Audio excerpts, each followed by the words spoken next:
কোনো রকম gelatine powder বা আগার আগার পাউডার ছাড়াই এত সুন্দর আম দিয়ে পুডিং করে নিতে পারবেন বাড়িতেই খুব সহজে। শুনতে অবাক লাগছে অবশ্যই, কিন্তু অবাক হবেন না, এটাই সত্যি।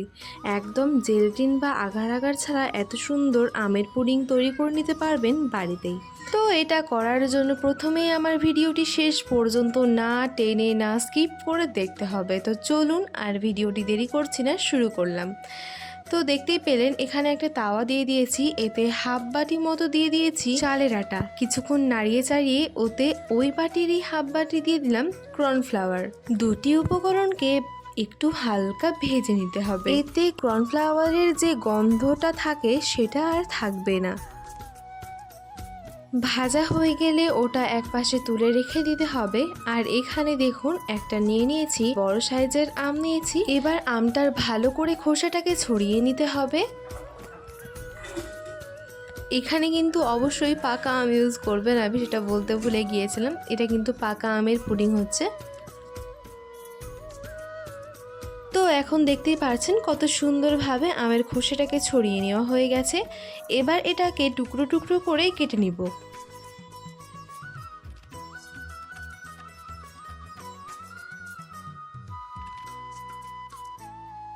তো এখন দেখুন কত সুন্দরভাবে টুকরো করে কেটে নেওয়া হয়ে গেছে আমগুলোকে। এবার এটাকে একটু স্ম্যাশ করে নিব, একদম সুন্দর করে গলিয়ে নিব আমগুলোকে। এবারে চলে যাচ্ছি পরবর্তী ধাপে। এখানে দেখতে পাচ্ছেন নিয়ে নিয়েছি দুধ পরিমাণ মতো। তারপরে ওই যে চালের গুঁড়ো আর কর্নফ্লাওয়ার ভেজে রাখা ছিল সেটা এর মধ্যে অ্যাড করে দিলাম। এবার এটা ভালোভাবে দুধের সঙ্গে মিশিয়ে নিতে হবে। দুধটা কিন্তু একদম নর্মাল টেম্পারেচারে ছিল। তারপরে এখানে একটু অল্প জল অ্যাড করে দিয়েছিলাম। তারপরে আবারও ভালো করে মিশিয়ে নিয়েছিলাম। তারপরে এতে পরিমাণ মতো স্বাদ মতো চিনি দিয়ে দিয়েছিলাম। তারপরে ভালো করে চিনিটা গুলিয়ে নিতে হবে। এবার এতে দুটো ছোট এলাচ থেতো করে নিয়েছি, তারপরে এতে দিয়ে দিতে হবে। এতে স্বাদটা আরও বেড়ে যাবে। এটা আবার গ্যাসে দিয়ে দিয়েছি। গ্যাসে দিয়ে আবারও ভালো করে নাড়াতে থাকতে হবে। আস্তে আস্তে দেখবেন এটা ফুটতে শুরু করবে, তারপরে আস্তে আস্তে ঘন হবে।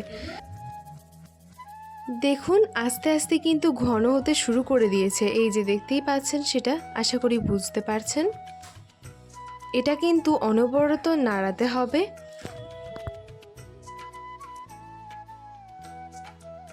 আস্তে আস্তে কতটা ঘন হয়েছে সেটা দেখতেই পাচ্ছেন, ওই যে চালের গুঁড়ো দেওয়া আছে তার জন্যে। আর এখন দেখুন ফুটতে শুরু করে দিয়েছে। এখন কিন্তু এটা আমাদের একদম রেডি। এবার এটা যেই পাত্রে পুডিংটা করব সেই পাত্রে একটা স্তর দিয়ে দিব। এটা কিন্তু আম আর এটা দিয়ে একটা সুন্দর একটা লেয়ার থাকবে, লেয়ারভাবে হবে এটা, তার জন্য একটা স্তর দিয়ে দিলাম। এবার ওটা সুন্দরভাবে ঠান্ডা করতে দিব। ঠান্ডা হয়ে যাবে, তারপরে আবারও আরেকটা স্তর দিব। তো দেখতেই পাচ্ছেন এখানে ওই যে আমটা সুন্দরভাবে গলিয়ে নিয়েছিলাম, এটা এবার ভালোভাবে করতে হবে, গরম করতে হবে। তো এখানে ওই যে একটুকু রেখেছিলাম ওই ভাজা আটার কর্নফ্লাওয়ারটা অল্প ওতে দিয়েছিলাম, আর যতটা লেগেছিল ওতে। আর এখানে আমের যে রসটা সেটাতে এটা দিয়ে দিব। এটা দিয়ে ভালোভাবে নাড়াতে থাকবো। ওই রকমই ঘনত্বের একটা ব্যাটার তৈরি হবে, ওই রকমই। তো এখানে দিয়ে দিলাম স্বাদ মতো চিনি। এটাতেও কিন্তু চিনি দিতে হবে। এই পাত্রটাতে ঠিক হচ্ছিল না, আরও ঘন হচ্ছিল, তাই পাত্রটা চেঞ্জ করে নিয়েছি। চিনিটা গলিয়ে নিতে হবে। আস্তে আস্তে দেখবেন এটাও একটু ঘন হয়ে যাবে। তো দেখতেই পাচ্ছেন এখন অনেকটাই ঘন হয়ে এসেছে।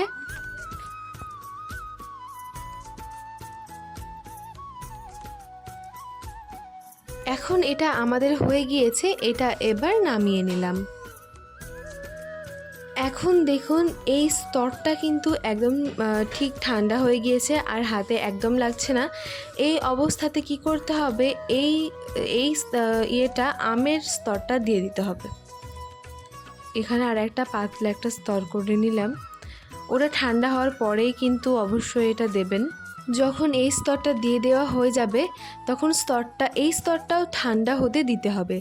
যখন এটা এই স্তরটাও সুন্দরভাবে ঠান্ডা হয়ে যাবে, হাতে যখন লাগবে না দেখবেন, ঠিক সেই সময়ে আবারও ওই সাদা স্তরটা এর মধ্যে দিয়ে দিতে হবে। এরকমভাবে সুন্দর লেয়ার হয়ে যাবে, হলুদ সাদা, আর দেখতেও অসাধারণ লাগবে। এবার এটাকে সুন্দরভাবে ঠান্ডা করে নিতে হবে নর্মাল টেম্পারেচারে।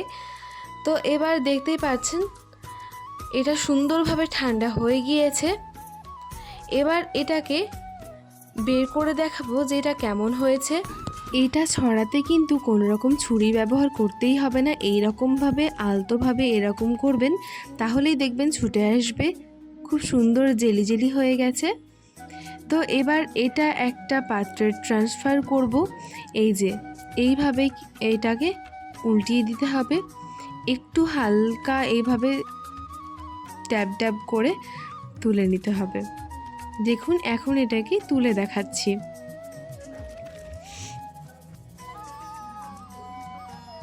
মাশাআল্লাহ, অনেক সুন্দর হয়েছে এটা, সেটা তো দেখতেই পাচ্ছেন, খুবই সুন্দর লাগছে এটা দেখতে। পুডিংটা কিন্তু অসাধারণ হয়েছে দেখতে, হলুদ সাদা লেয়ারের জন্য আরও বেশি এটাকে সুন্দর লাগছে দেখতে। এবার এটাকে একটু কেটে দেখিয়ে দিচ্ছি যে ভেতরটা কত সুন্দর হয়েছে, একদম লেয়ার, আর এটা কতটা সুন্দর হয়েছে। কাটা দেখেই বুঝতে পারছেন আশা করি যে এটা কতটা থলথলে হয়েছে আর কতটা সুন্দর হয়েছে। এই গরমে যদি এটা খাওয়া যায় তাহলে একদম প্রাণটা জুড়িয়ে যাবে। ভেতরটা দেখুন কতটা লেয়ার হয়েছে। আর এখন এটাকে একটু হিলিয়ে দেখিয়ে দিচ্ছি যে এটা কতটা থলথলে হয়েছে। এই পুডিংটা কত সুন্দর থলথলে হয়েছে, তাই না? এইভাবে বাড়িতে একবার হলেও করে দেখবেন, আশা করব আপনাদের এটা অনেক পছন্দ হবে, অনেক ভালো লাগবে। বিশেষ করে বাড়ির ছোট বাচ্চারা এটা অনেক পছন্দ করবে। আর এই গরমে যদি এটা করে খান তাহলে প্রাণটা জুড়িয়ে যাবে। অবশ্যই বাড়িতে এটা একবার হলেও ট্রাই করবেন, আশা করব আপনাদের অনেক ভালো লাগবে। আর আমার ভিডিওটা যদি ভালো লাগে তাহলে অবশ্যই চ্যানেলটিকে সাবস্ক্রাইব করে পাশে থাকা বেল আইকনে ক্লিক করে অল নোটিফিকেশন অন করে দিবেন। আর যদি ভিডিও ফেসবুক থেকে দেখেন তাহলে অবশ্যই পেজটিকে ফলো করে আমার পাশে থাকবেন। আর যদি আগে থেকেই আপনারা আমার চ্যানেলটিকে সাবস্ক্রাইব করে থাকেন আর পেজটিকে ফলো করে থাকেন তাহলে আপনাদের অনেক অনেক ধন্যবাদ। সবাই ভালো থাকবেন, সুস্থ থাকবেন, সবাই সবার জন্য দোয়া করবেন। ধন্যবাদ।